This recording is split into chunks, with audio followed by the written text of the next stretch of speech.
Hello दोस्तों, nursing reviews and queues में आपका हार्दिक स्वागत है। आज मैं आपके लिए इस वीडियो में नेशनल हेल्थ प्रोग्राम्स लेकर आया हूं। दोस्तों, वीडियो लंबा होने के कारण इस वजह से मैंने इसको 2 पार्ट में बनाया है, तो वीडियो को अंत तक ज़रूर देखना, जो कि आपके लिए CHO और RRB और आने वाले सभी एग्ज़ामों के लिए इम्पोर्टेंट है। दोस्तों, जिन्होंने अभी तक हमारे चैनल को सब्सक्राइब नहीं किया है, सब्सक्राइब कर दीजिए और बेल आइकन को ज़रूर दबाइए, जिससे आपको लेटेस्ट वीडियो अपडेट मिलता रहे। दोस्तों, आज का क्वेश्चन ऑफ द वीडियो है, loss of sense of smell is called as. Option A anhedonia, option B anosmia, option C anoxia, option D aphasia. दोस्तों, इसका आंसर आपको कमेंट बॉक्स में देना है। ज़्यादा से ज़्यादा आंसर दें और वीडियो को लाइक और शेयर ज़रूर करें।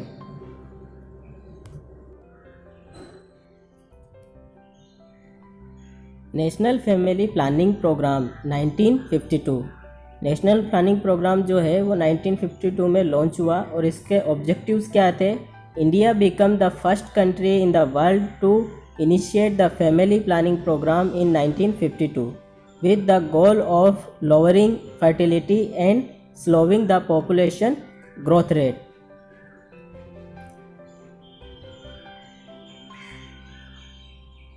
नेशनल फैमिली प्लानिंग प्रोग्राम जो है वो 1952 में लाया गया, वो कि वर्ल्ड में पहला था, और ये इसका मेन मोटो था lowering fertility and slowing the population growth. जो पॉपुलेशन ग्रोथ है उसको फर्टिलिटी को कम करके पॉपुलेशन ग्रोथ को कम किया जाए।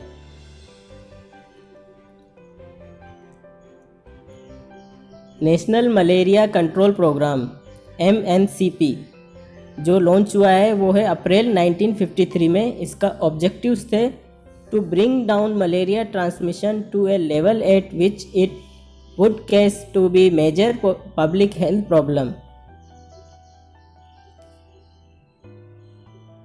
National malaria eradication programme NMEP 1958 में लॉन्च हुआ।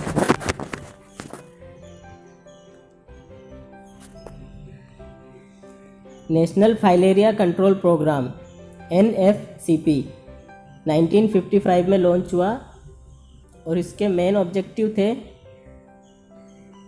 Include vector control through anti larva operation, source reduction, detection and treatment of microfilaria carriers.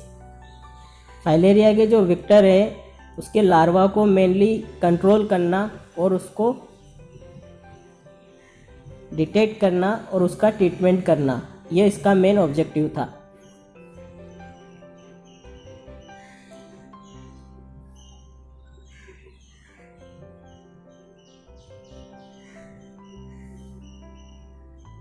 National leprosy eradication programme कब लॉन्च हुआ? 1983 में।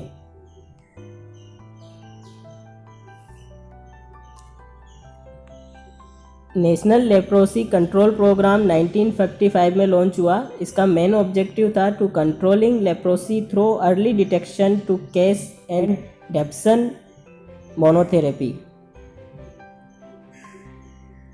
जो लेप्रोसी है इसका अर्ली से अर्ली स्टेज में डिटेक्शन करना और इसको मोनोथेरेपी के द्वारा ख़त्म करना, ये इसका मेन ऑब्जेक्टिव था। नेशनल ट्यूबरक्लोसिस प्रोग्राम NTP 1962 में लॉन्च हुआ और इसका main objective of reducing the disability and death from TB by effective treatment. और revise national tuberculosis control programme launch हुआ 1992 में। National goitre control programme NGCP launch हुआ 1962 में और इसका मेन ऑब्जेक्टिव था to reduce the incidence of goitre through fortification of common salt. जो goitre है उसको कॉमन साल्ट के द्वारा आयोडीन देकर कम से कम उस बीमारी को करना। National iodine deficiency disorder control programme launch हुआ 1992 में।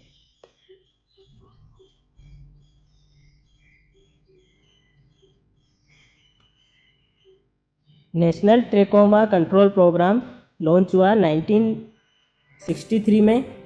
इसके मेन ऑब्जेक्टिव था to reduce the prevalence of blindness. जो ब्लाइंडनेस है उसको कम किया जाए इसके द्वारा।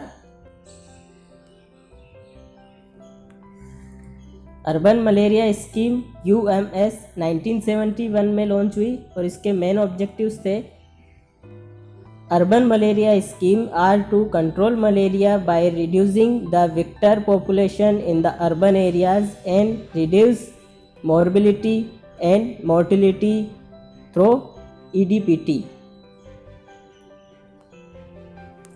EDPT के द्वारा जो अर्बन एरियाज़ में इसके लार्वा जो बनते हैं उनको विक्टर्स को लार्वा को कम करके इस बीमारी को कम से कम किया जाए।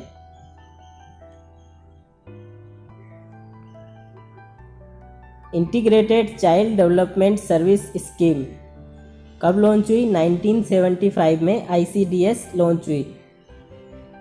दोस्तों ये बहुत इम्पोर्टेंट है, कई बार एग्जाम में ये पूछा जा चुका है।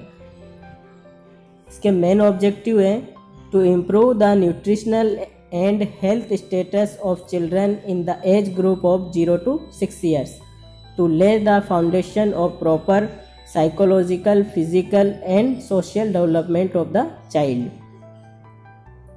जो इसका मेन मोटो था वो था 0 से 6 साल तक के बच्चों में फिजियोलॉजिकल और फिजिकल डेवलपमेंट प्रॉपर हो, ये इसका मेन मोटो है। दोस्तों वीडियो स्टार्ट करने से पहले मैंने जो आपको क्वेश्चन ऑफ द वीडियो दिया था उसका आंसर हम देख लेते हैं। Loss of sense of smell is called as option A anhedonia, option B anosmia, option C anoxia, option D aphasia. इसका राइट आंसर है एनोस्मिया। एनहेडोनिया का मतलब क्या होता है ये भी जान लेते हैं। An inability to experience pleasure from activities usually found enjoyable. Anosmia partial or complete loss of the sense of smell. Anoxia. The term anoxia means a total depletion in the level of oxygen and extreme form of hypoxia or low oxygen.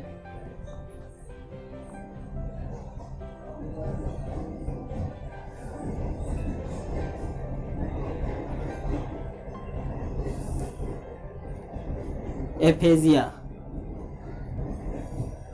A language disorder that affects a person's ability to communicate. It can occur suddenly after a stroke or head injury or develop slowly from a growing brain tumor or disease.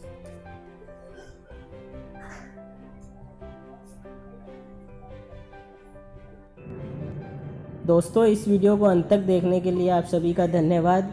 Video को like और share ज़रूर करें।